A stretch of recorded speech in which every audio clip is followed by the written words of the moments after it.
Hey, a NoMoreStinkyMonkeys.com production, brought to you by The Water, Fred. Well, 2017 is the second best movie year of the century, and only 2015 surpasses it. And they are both the best since 1989.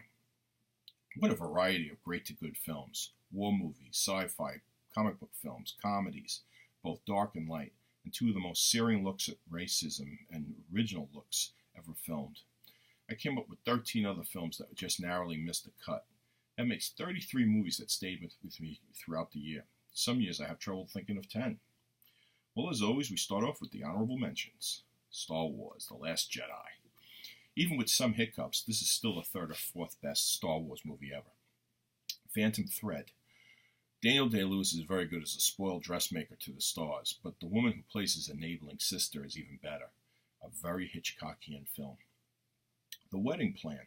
Israeli movie about a 32-year-old woman struggling to find her husband after her fiancé decides to leave her with a month before the wedding. This is a very spiritual and moving film with a line that will stay with me forever. When a matchmaker asks her why she wants to be married, she says so she can just feel normal. Kong, Skull Island. Take the monster movies we grew up loving and add high-priced Hollywood wizardry and some great performances, especially by John C. Reilly, and you have one of the greatest monster movies ever made. The Post, a movie about the 1971 exposure of the Pentagon Papers, is also about women struggling to be powerful in a male-dominated field, and about how fragile our freedom of the press really is. Meryl Streep is great playing the woman who is unsure of herself. Lego Batman. After Dark Knight, I'd call this the second best Batman movie ever made. I loved how they blended all the versions of Batman into one film from 1939 to today. Brilliant and very funny. Guardians of the Galaxy Part 2, Volume 2. Sequel is not as strong as the original, but still one of Marvel Comics' best. The scenes that are best are at times mesmerizing and occasionally beautiful. And can colors make you fall in love with a movie? Valerian and the City of 1,000 Planets. Another movie where the visual effects depicting space are mind-blowing and occasionally beautiful. Made by French action director extraordinaire Luc Besson, this is a totally original story that didn't get anywhere near the attention it deserved. The Shape of Water. Best Picture winner, was beautifully filmed and contained some of the best performances of the year. But the emotional connection we feel for the amphibian was just not strong enough despite its movie maker's attempts. He was no Starman, and he was no E.T. Logan, the most serious and dramatic Marvel movie. It shows us Wolverine 15 years in the future, along with Professor X. It makes you cheer a little louder because the action seems so real and the consequences so severe. And I love the scene at the gravesite at the end. And now, our top 10. Number 10, Hostiles. Christian Bale is a deeper Clint Eastwood type, playing a bitter army colonel who was forced to return an Indian chief and his family back to their homeland in 1890s New Mexico. Rosamund Pike is the widow he saves who comes along on the journey and is forced to get tough very quickly. Long and slow at times, but it gives you a real sense of how long the journey is and how alone and fraught with danger it was. And what a great ending. Best Western since Open Range. Number 9, I, Tonya. I know Margot Robbie was a really good actor, but her ice skating is so good here, and the movie has a real white trash Martin Scorsese type feel to it. Real low-level Goodfellas. Allison Janney as her chain-smoking, abusive but darkly funny mother is one of the best acting jobs of the year. An Oscar well-deserved. Number 8, Get Out. Sometimes you look at a movie and you are shocked that the higher-ups even allowed it to be filmed. This is one of those movies. Maybe it flew under their radar, but what a great social satire of racism in this country, mixing dark comedy and thriller. It plays off like the Stepford Wives. I've seen the original ending and the alternative, and I wonder which one works better. Number 7, Darkest Hour. The movie is really good as we explore the pain that Churchill goes through and whether England should fight Germany during World War II. Some big questions come out of this film. But better than all of that is the way Gary Oldman totally disappears into his Churchill makeup and becomes the Prime Minister before our very eyes. Lived in is the only way to describe the performance, and we totally forget that we are watching an actor maybe 20 minutes in. The scene in the subway catapults the movie from good to very good, and his performance to grand. Number 6, Spider-Man Homecoming. I never bought Michael Keaton as Batman, but as a comic book villain with those crazy eyes, he's perfect.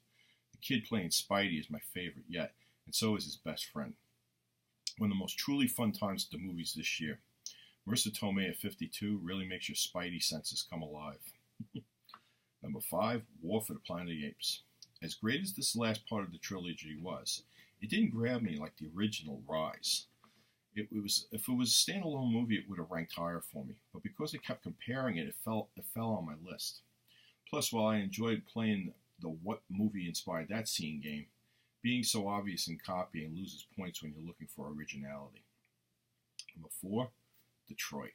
Not just the hardest movie of the year to watch, but the hardest movie to watch in many years.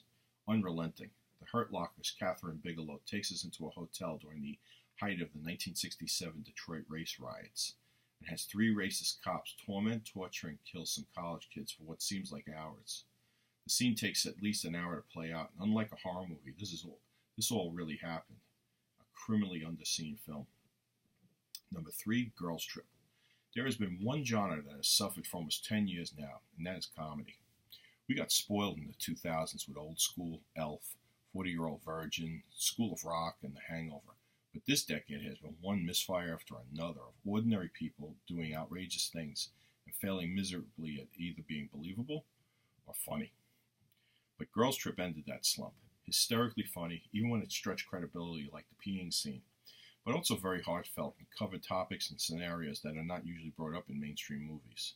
And what a fun look at New Orleans. Number 2, Wonder Woman. The villain was unfortunately disposable. A greater villain and a better finale would have made this the best movie of the year. I can't help it, but how much I love this movie. From its eye-popping visuals, the incredible battle sequence on her home island, plus the World War I fight scenes, the great interplay with her sidekicks, especially Chris Pine. Plus, it cannot be understated that Gal Gadot is one of the most beautiful women in the history of history of movies. It's not worth everything, but it's definitely worth something when enjoying a movie. Number 1, 3 Billboards. Frances McDormand is a real woman. As real looking as any actress today. The kind of woman who we would see working in a bank or a supermarket and never even think would be a Hollywood star. But my God, what a great actress. She was great in Fargo, but there she was playing a character. Here she seems to be playing more of herself. A tough, sarcastic mother in pain with the horrible loss of her daughter. The movie feels so real, but is only slightly based on true events. Someone really did put billboards tearing the local police a new one for not finding the killer of their loved one. The writer-director of Bruges, Martin McDonagh, imagined what kind of pain someone would have to go through to do that, and made up a whole story surrounding this kind of act. The movie is filled with dark humor, sharp dialogue, good philosophy, and incredible action that makes you feel like you're a participant. Best movie of the year, start to finish. Thanks for watching from the Freditor.